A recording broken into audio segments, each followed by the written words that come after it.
Hello everybody and welcome to my guide for Megaera in the Throne of the Thunderking on normal, 10-man obviously, and it's on the live servers.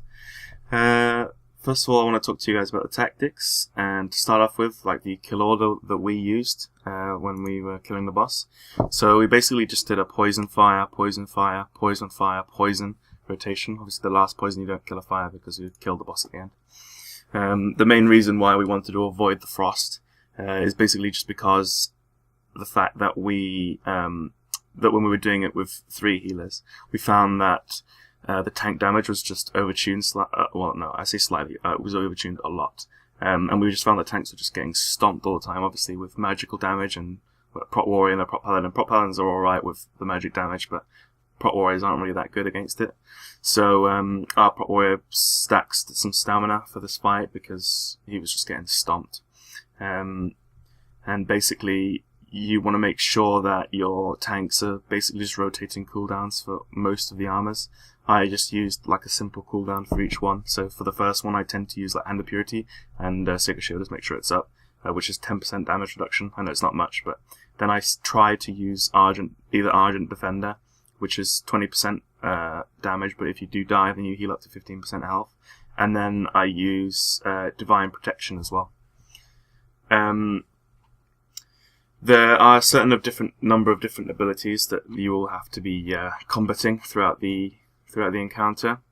As you can see, what's going on now is Rampage, and Rampage is basically all the heads come out and just start spitting loads of shit at you, and at this point you just want to group up with your whole raid and do all your AoE heals. Like, as you can see, we've got Healing Rain up. We can me and the other paladin we're doing our lights hammers to stack on the raid. We're using that devotion aura sort of thing, but you want to make sure that you're not burning all of your cooldowns, because as the fight goes on, I don't know if you can see in the background behind me because my camera angle's a bit shit here, but as the fight goes on, every time you kill a head, 2 more heads appear, and they spawn in the background in the fog of war. Okay, for the tactics side and the abilities of the bosses, I'm going to quickly talk about the frost ones, but to be honest, we don't really need to worry too much about them because we trivialize the fight by not killing the frost head. It does gain a stacking attack speed debuff.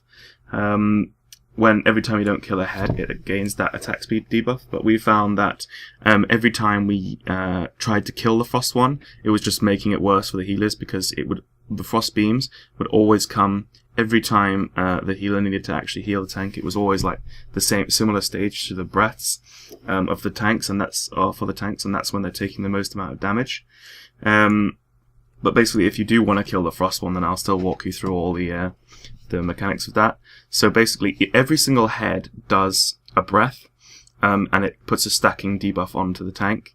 The frost one, to start off with, if you were going to kill it, the frost head at the back shoots a beam, and it targets someone and follows them around, and basically you need to run back in a straight line so that it leaves it, and you need to then use Cinder, which is from the fire head, which is a dispelled, I'll talk about that later, but you need to use Cinder to clear up the fire, but you will need to pop a cooldown if you're doing this tactic, as the fire does take for a lot of damage. And when the beam actually goes off, the frost beam, it leaves this path which stays there. I think it stays there for a minute. Also with the tanks, when your tanks are tanking the frost head, if your DPS isn't really high, which ours seems to be quite high, but if your tank is tanking the frost head, the stacking debuff that he puts on the tank, once he gets to 5 stacks, will stun the tank, and obviously you don't want this to happen. So if you need to swap at, I don't know, we were swapping at 3 stacks just as a default, unless we were about to kill the mob, then we let it go to 4, but you shouldn't really do this. We swapped at 4 stacks most of the time. The firehead puts a stacking debuff onto your tanks, and this hits for a lot of damage. When we were doing progression on this boss, I just was getting stomped, absolutely stomped. You want to make sure that if you have a paladin, or even 2 paladins works really well. That's what we did on our kill attempt.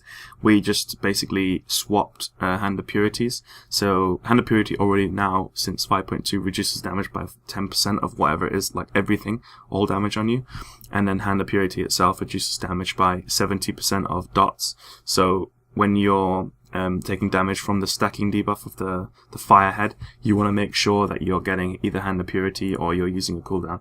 And when you have 3 stacks, when the breath for 3 stacks want to come in, you want to make sure you use like a big cooldown. This is when you use your shield walls, this is when you use your Guardian of Ancient King, this is when you use whatever cooldowns that all of the tanks might have that will just soak damage, like a huge amount of damage, because you will be taking a huge amount of damage.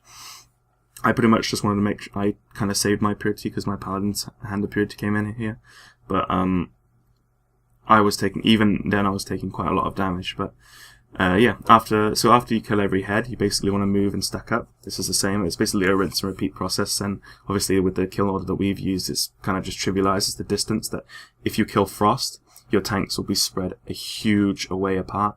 So if you do need to swap, you need to try and be careful that you don't get a Megaera's Rage come down and hit you. Yeah, one of the other fire abilities is Cinder.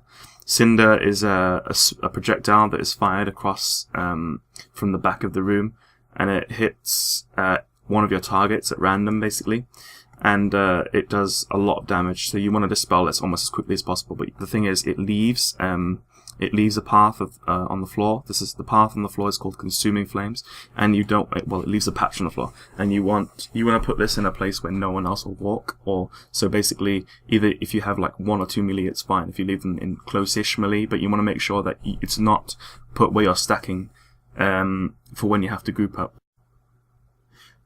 When you do have the Cinder's debuff, what you want, if you're actually killing the Frost head, what you will want to do is you will want your, I don't know, we had a Warlock for us, when he had the debuff to soak up the Frost, that is if you guys are killing the Frost head, if you fancy using that tactic, then you will want someone who has a cooldown that's good like that, like a Warlock cooldown that can just run through and soak it all up.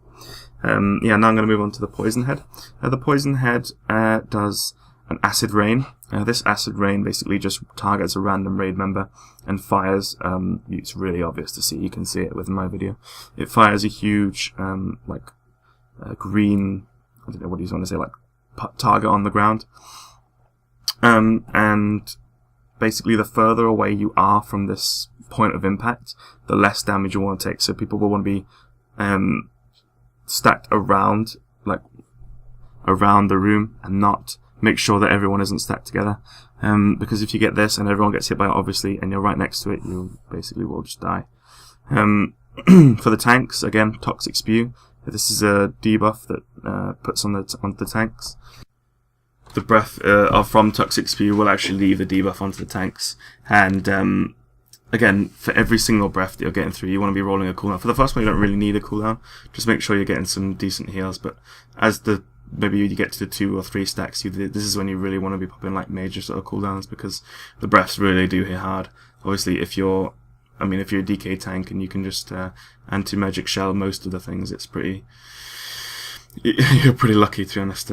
Paladins are alright at taking the magic damage, but it's kind of, it does get a bit tight sometimes. When we were doing progression, I was just kind of spam my Holy Avenger and hoping that we could just survive through that phase, because magic damage really is insane. And as you can see here on the screen, like, the amount of heads and damage that is coming in is quite insane. This is when I popped my Devotion Aura, because I think this is the last kill. Yeah, this is the last head that we have to kill, and basically this is when we pop losses, when we pop everything. You just want to get the head down, because if you last any longer than this, it's pretty much a game over. The damage at the end is just insane. I know you can't really see the heads at the back, that is just due to my shitty camera angle. But to be honest, I wanted to see the rest of the fight, what was going on the island, rather than what was going on away from the island. So yeah, but that's, if you guys enjoyed the video, don't forget to thumbs up and favourite and all that, and subscribe if you guys like. If you enjoyed this video, and I'll be putting out more guides. I've got like the Primordius guide, I've got, fortunately I forgot to film Dark Animus, I kind of messed up my frame with that, so I can't do that, but I can do a Durmu guide as well. But if you guys have any other questions in regards to this fight, then please feel free to put like a comment or whatever, and I'll try and respond as quickly as possible. And I'll leave you guys with the loot. Cheers. Newcon out.